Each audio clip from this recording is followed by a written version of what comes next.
All right, so you are trying to grow your handmade or your woodworking business and you're just not getting where you want to go fast enough. I want to talk to you today about why being obsessed is absolutely necessary for you to continue to grow. Let's dive in.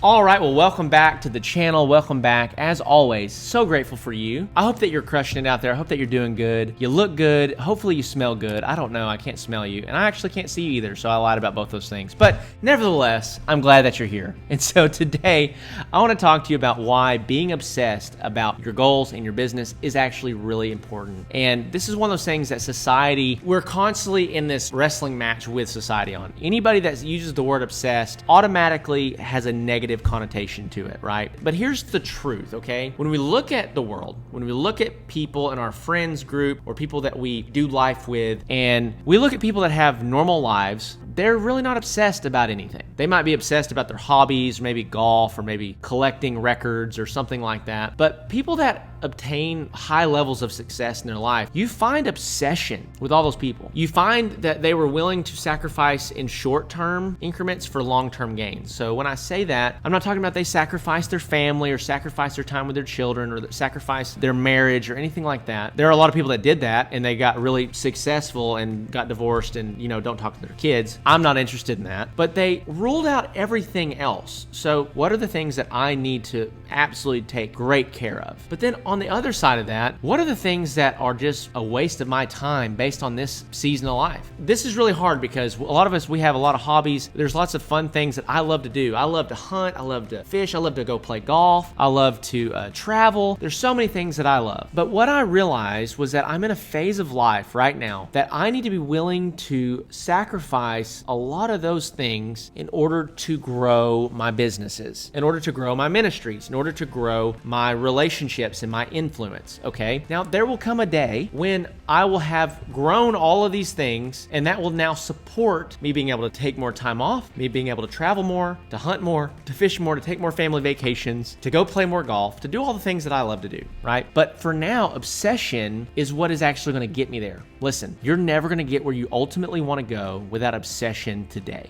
Okay, you have to be a little bit obsessed with your goals, with where you're trying to go. Anything less than obsession results in mediocrity. Anything less than obsession will result in the average. Now listen to me, if you're like totally good with that, I'm not gonna tell you how to live your life. I'm not here to tell you that you've gotta be obsessed, you've gotta go chase these dreams. That's for you to determine. For those of you that have big dreams, that wanna chase your dreams, I'm telling you that you've gotta be obsessed, okay? You have to be extremely passionate about your product inside of your business, your promotion inside of your business, and your experiences that you provide the customer inside of your business, if you want your business to grow. When we talk about obsession, we can't just be obsessed about one of these facets. We can't just be obsessed about the product. If you're just obsessed about the product, we classify you as just an artist. So what'll happen is you will actually not scale teams, you'll not scale operations, you'll just get really good at what you do and you'll always be a one-person thing. This is kind of how it works with like people that cut hair, people that work in salons, tattoo artists. You never have leverage outside of your own skills, your own talents, because you care so deeply about the product that you're not willing to hire anybody to sacrifice a little bit of quality or bring somebody else on that might have a different perspective or different point of view. But what happens is that you'll get to charge more for your product down the road. You'll develop a name and a reputation for yourself. You'll get to charge more. That'll be a great thing. But if you are obsessed about product and promotion and experience, you're an entrepreneur. And as an entrepreneur, you can scale teams, you can scale your leverage, which means that you are no longer in every single part of the business, which is, man, so refreshing when you get there. It's hard to get there, but when you get there, it's so refreshing. It gives you more of that time freedom. Here's the last thing I want to say in this video, and I wanted to keep it shorter, but without these things, nothing is going to thrive. If you're not obsessed about the product's not going to be great. If you're not obsessed about the promotion and the marketing and the sales of the product, your marketing and sales and your promotion won't be great. It'll be average. It'll be mediocre. If you're not obsessed about the customer experience, your customers will not have great experiences, right? So you have to analyze, you have to really deep dive into every aspect of your business to create this well-rounded business that on every front, customers are having a great experience, they're getting a great product, and your promotion and your marketing and your sales works as it should. With that being said, guys, I hope this is helpful to you. If it is, make sure you like and subscribe. I'll see you in the next video.